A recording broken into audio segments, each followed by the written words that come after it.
ஓம் ஸ்ரீ குருபியோ நமக. ஓம் ஸ்ரீ மகா பெரியவா சரணம். இந்த ஒரு கார்த்திகை மாதம் முடியறதுக்குள்ள சிவன் கோவிலுக்கு இப்போ சொல்லக்கூடிய பொருட்களை உங்கள் கையால் நீங்கள் தானமாக வாங்கி கொடுக்கறது மூலயமா உங்கள் குடும்பத்துக்கே கோடீஸ்வர யோகம் ஏற்படும். கஷ்டத்தில் இருக்கக்கூடிய குடும்பம் மேல்நிலைக்கு போகும். அது என்னென்ன பொருட்கள்னு பார்க்குறதுக்கு முன்னாடி நம்மளோட வீடியோஸை இப்போ தான் நீங்கள் ஃபஸ்ட் டைம் பார்க்குறீங்கன்னா மறக்காமல் சப்ஸ்கிரைப் பண்ணிக்கோங்க. தொடர்ந்து இது மாதிரி அப்டேட் தெரிஞ்சுக்கிறதுக்கு பக்கத்தில் இருக்கக்கூடிய நோட்டிஃபிகேஷன் பெல்லை கிளிக் பண்ணி ஆல் அப்படிங்கிறத செலக்ட் பண்ணிக்கோங்க. இப்போ சிவன் கோவிலுக்கு என்னென்ன பொருட்களை எந்த நேரத்தில் வாங்கி கொடுக்கணும் அப்படிங்கிற பற்றி தெளிவாக தெரிஞ்சுக்கலாம். இந்த ஒரு கார்த்திகை மாதம் அப்படிங்கிறது சிவபெருமானுக்கு சொந்தமான ஒரு மாதம். இந்த கார்த்திகை மாதம் முடியறதுக்குள்ள ஒரே ஒரு நாளாவது உங்கள் வீடு பக்கத்தில் இருக்கக்கூடிய சிவன் கோவிலுக்கு போயிட்டு சிவபெருமானை கண்ணார தரிசனம் பண்ணிட்டு வாங்க. அது உங்களுக்கு ஒரு பெரிய புண்ணியத்தை ஏற்படுத்தும்.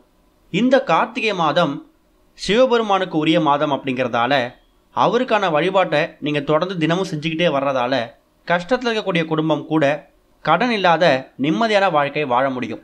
இந்த ஒரு கார்த்திகை மாதத்தில் தான் அடிமுடி தெரியாத ஈசன் அண்ணாமலையார் ஜோதி சொரூபமாக காட்சியளித்த ஒரு அற்புதமான மாதம் இது. இந்த மாதத்தில் சிவபெருமானுக்கு நீங்கள் செய்யக்கூடிய ஒரு வழிபாட்டு முறைக்கும் தனித்தனி பலன்கள் இருக்குது. அதுலேயும் சிவபெருமானுக்கு உகந்த இந்த ஒரு கார்த்திகை மாதத்தில் உங்கள் கையால் இந்த மாதிரி பொருட்களை வாங்கி கொடுத்தாலே போதும். உங்களுடைய கஷ்டங்கள், கர்ம வினைகள், கடன் சுமைகள் எல்லாம் அன்னைக்கே தீர்ந்துடும். பண பிரச்சனைலேருந்து வெளிவரக்கூடிய வாய்ப்புகளும் தானாக தேடி வரும். ஏன்னா இன்றைக்கி சூழ்நிலையில் மனுஷனுக்கு இருக்கக்கூடிய மிகப்பெரிய சிக்கல் என்னன்னு கேட்டிங்கன்னா கடன் பிரச்சனை, பண பிரச்சனை தான். அப்படிப்பட்ட ஒரு பிரச்சனையிலேருந்து வெளிவரத்துக்கு சிவபெருமானுக்கு கார்த்திகை மாதத்தில் நீங்கள் பலவிதமான வழிபாட்டு முறைகள் செய்யலாம். அது கூட ஒரு சில பொருட்களை சிவாலயத்துக்கு வாங்கி கொடுக்கலாம். அதாவது யார் ஒருத்தவங்க அவங்க வாழ்க்கையில் ஒரே ஒரு நாளாவது சிவபெருமான் கோவிலுக்கு போயிட்டு தொண்டு செய்கிறாங்களோ அது மிகப்பெரிய புண்ணியமாக. உதாரணத்துக்கு சுத்தம் இல்லாமல் ரொம்ப குப்பை கிடைக்கக்கூடிய அந்த கோவிலை சுற்றி இருக்கக்கூடிய குப்பைகளை எடுத்து சிவபெருமானோட ஆலயத்தை சுத்தம் செஞ்சாங்கன்னா கண்டிப்பாக அவங்களுக்கு சிவபெருமான் மனசில் இடம் உண்டு அப்படிங்கிறது சான்றோர்கள் வாக்கு. இந்த மாதத்தில் ஏதாவது ஒரு நாள் உங்கள் வீடு பக்கத்தில் இருக்கக்கூடிய சிவன் கோவிலுக்கு போயிட்டு அந்த கோவிலை சுத்தம் பண்ணக்கூடிய பணியை நீங்கள் எடுத்துக்கிட்டு குடும்பத்தோடு சேர்ந்து செய்கிறதால உங்கள் குடும்பத்துக்கே ஒரு மிகப்பெரிய யோகம் கிடைக்கும். சிவபெருமானோட பார்வை உங்கள் குடும்பத்து மேலேயே விழுந்துடும். அது மூலயமா இனிமேல் உங்கள் குடும்பத்துக்கு நல்லது மட்டும்தான் நடக்கும். சிவன் கோவிலுக்கு தினமும் போயிட்டு ஒரே ஒரு தீபம், உங்கள் குடும்பத்துக்காகவே ஒரு தீபம் ஏற்றினா கூட போதும். ஏன்னா இந்த கார்த்திகை மாதம் அப்படின்னு சொன்னாலே அது தீப வழிபாட்டுக்கு முக்கியத்துவம் கொடுக்கக்கூடிய ஒரு மாதம். தினமும் வீட்டில் தீபம் ஏற்றி வழிபாடு செய்கிற ஒரு பலனை இந்த கார்த்திகை மாதத்தில் நீங்கள் தினம் தினம் கோவிலுக்கு போயிட்டு ஏற்றுறது மூலயமா வருடம் முழுக்க தீபம் ஏற்றி வழிபட்ட பலனை நீங்கள் பெற முடியுமா? அதனால் உங்கள் வீடு பக்கத்தில் சிவன் கோவில் இல்லையா, பரவாயில்லை, என்ன தெய்வங்களோட கோவில் இருந்தாலும் பரவாயில்ல, அந்த தெய்வத்தோட கோவிலுக்கு போயிட்டு தினமும் ஒரே ஒரு தீபம், தினமும் முடியலனா கூட வாரத்தில் 3 அப்படின்னா 5 நாட்கள் போயிட்டு கோவிலில் தீபம் ஏற்றி வழிபாடு செய்யறதுக்கு மறக்காதீங்க. சரி, இது போக கட்டாயம் உங்கள் வீடு பக்கத்தில் சிவன் கோவில் இல்லைனா கூட கொஞ்ச தூரம் தள்ளியாவது உங்கள் ஊருக்குன்னு ஒரு பெரிய சிவாலயம் இருக்கும். அந்த சிவன் கோவிலுக்கு இப்போ நாம் சொல்லக்கூடிய சில பொருட்களை உங்கள் கையால் வாங்கி கொடுக்கறது ரொம்ப ரொம்ப விசேஷம். அதில் முதல் பொருள், முக்கியமான பொருள் என்ன அப்படின்னு கேட்டிங்கன்னா திருநீர். சிவபெருமானோட ஒரு முக்கியமான அடையாளமே திருநீர் தான். எந்த சிவன் கோவிலுக்கு போனாலும் திருநீர் கொடுக்காம நம்ம திரும்ப வெளில வர முடியாது. அப்படி சிவபெருமான் பாதத்தில் வச்சு பக்தர்களுக்கு பிரசாதமாக கொடுக்கக்கூடிய அந்த ஒரு திருநீர் இருக்கு இல்லையா, விபூதி, அதை 1 பாக்கெட்டோ 2 பாக்கெட்டோ உங்களால் எவ்வளோ முடியுதோ அதை வாங்கிட்டு போயிட்டு கோவிலில் பூஜை செய்கிறவங்கள்ட்ட கொடுத்தீங்கன்னா அதை அவங்க சிவபெருமான் பாதத்தில் வச்சு பூஜை செஞ்சுட்டு கோவிலுக்கு வரக்கூடிய பக்தர்களுக்கு அதை பிரசாதமாக கொடுப்பாங்க. அங்கே வரக்கூடிய கோவிலுக்கு வரக்கூடிய ஒரு பக்தர்களும் நீங்கள் வாங்கி கொடுத்த அந்த விபூதியை அவங்க நெத்தியில் இட்டுக்கிறது மூலயமா உங்கள் குடும்பத்துக்கே ஒரு பெரிய புண்ணியம் வந்து சேரும். விலையும் ரொம்ப கம்மி தான். உங்களால் எவ்வளோ வாங்கி கொடுக்க முடியுதோ அந்த அளவுக்கு விபூதியை வாங்கி கொடுக்கலாம். அதே மாதிரி சிவபெருமானுக்கு வாரத்தில் ஏதாவது ஒரு நாள் சங்கு அபிஷேகம் நடக்கும்.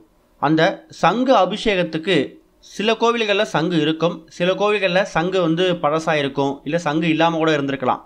ஏற்கனவே சங்கு இருந்தாலும் பரவாயில்லை, கோவிலில் இருக்கக்கூடியவங்கள்ட்ட பூஜை செய்கிறவங்கள்ட்ட என்ன மாதிரியான சங்கு அபிஷேகம் பண்ணுற மாதிரி வாங்கி கொடுக்கணும் அப்படிங்கிறத கேட்டுட்டு அது எங்கே கிடைக்கும், எங்கே வாங்கலாம் அப்படிங்கிறத அவங்கள்ட்ட நீங்கள் தெளிவாக தெரிஞ்சுக்கிட்டு அபிஷேகம் செய்யக்கூடிய, அதாவது சங்கு அபிஷேகம் செய்யக்கூடிய அந்த சங்கை உங்கள் குடும்பத்தார் கையால் நீங்கள் சிவன் கோவிலுக்கு இந்த ஒரு கார்த்திகை மாதம் வாங்கி கொடுக்கறது ரொம்ப ரொம்ப விசேஷம். ஒரு முறையும் அந்த சங்கால அபிஷேகம் பண்ணும்போது சிவபெருமானோட உடலும் மனதும் குளிரும்.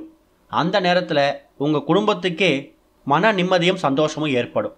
அடுத்ததாக நம்ம முன்னாடியே சொன்ன மாதிரி இந்த கார்த்திகை மாதம் அப்படிங்கிறது தீப வழிபாட்டுக்கு முக்கியத்துவம் கொடுக்கக்கூடிய மாதம் அப்படிங்கிறதால அகல் விளக்கு, அதாவது எந்த சிவாலயத்துக்கு போனாலும் சிவபெருமானுக்கு முன்னாடி இருக்கக்கூடிய நந்தி கிட்ட ஒரு பெரிய ட்ரேல எக்கச்சக்கமான அகல் விளக்கு இருக்கும். கோவில் இருக்கக்கூடிய நிர்வாகி கிட்ட நான் என் கையால் அகல் விளக்கை கோவிலுக்கு தானமாக வாங்கி கொடுக்கணும் அப்படிங்கிற ஒரு வேண்டுகோளை முன் வச்சுட்டு உங்களால் எவ்வளவு அகல் விளக்கோ, ஒரு அகல் விளக்கு ₹1 சொல்கிறாங்கன்னா ஒரு ₹100 ஒரு 100 அகல் விளக்கை மொத்தமாக வாங்கிட்டு போயிட்டு கோவில் நிர்வாகிக்கிட்டேயோ இல்லை குருக்கள்கிட்டயோ கொடுத்தீங்கன்னா அதை அவங்க அந்த ட்ரேயில் வச்சுருவாங்க. கோவிலுக்கு இந்த கார்த்திகை மாதத்தில் வரக்கூடிய பக்தர்கள் அவங்க கையால் எண்ணெய் ஊற்றி இந்த ஒரு தீபத்தை அவங்க ஏற்றும் போது கட்டாயம் அவங்க வேண்டக்கூடிய விஷயமும் நடக்கும். அது போக அவங்களோட வேண்டுதலுக்காக நீங்கள் வாங்கி கொடுத்துருக்கீங்களா அகல் விளக்கு, அது மூலயமா உங்கள் குடும்பத்துக்கும் நல்லது நடக்கும். அடுத்ததாக ஒரு கோவில்கள்லையும் சிவன் கோவிலில் பிரசாதம் செய்கிறதுக்கு இந்த சமையல் செய்கிறதுக்கு ஒரு இடம் இருக்கும். அதாவது நைவேத்தியங்கள் செய்கிறதுக்கு இடம் வச்சுருப்பாங்க. அந்த இடத்துல போயிட்டு சிவபெருமானுக்கு மாதத்தில் வாரத்தில் எத்தனை முறைகள் நைவேத்தியம் செய்வாங்க, நாங்கள் ஏதாவது ஒரு நாள் நாங்கள் நைவேத்தியத்தை உபயோகம் எடுத்துக்கிறோம், இல்லை அந்த நைவேத்தியம் செய்கிறதுக்கு ஏதாவது நீங்கள் என்ன திட்டம் வச்சுருப்பீங்க, அதுக்கு தேவையான பொருட்கள், உதாரணத்துக்கு பொங்கல் செய்ய போகிறீங்கன்னா அதுக்கு தேவையான அரிசியோ நெய்யோ முந்திரியோ நாங்கள் எங்கள் கையால் வாங்கி கொடுக்குறோன்னு சொல்லி இந்த கார்த்திகை மாதத்தில் என்றைக்காவது ஒரு நாள் சிவபெருமான் ஆலயத்தில் செய்யக்கூடிய அந்த நைவேத்தியத்துக்கு ஏதாவது ஒரு பொருட்களை இல்லை முடிஞ்சால் அன்றைக்கு நாள் முழுக்க இருக்கக்கூடிய பொருட்களை கூட நீங்கள் உபயோகமாக எடுத்துக்கலாம். அது மூலயமா கோவிலுக்கு வரக்கூடிய பக்தர்களுக்கு உங்கள் கையால் அன்னதானம் செஞ்ச பலனையும் நீங்கள் கூடுதலாக பெற முடியும். இப்போ சொல்லியிருக்கக்கூடிய விஷயங்கள் எல்லாமே ஒரு உதாரணத்துக்கு தான். உங்கள் வீடு பார்க்கக்கூடிய சிவாலயத்தில் சில பொருட்கள் இருக்கலாம், சில பொருட்கள் இல்லாமல் இருக்கலாம்.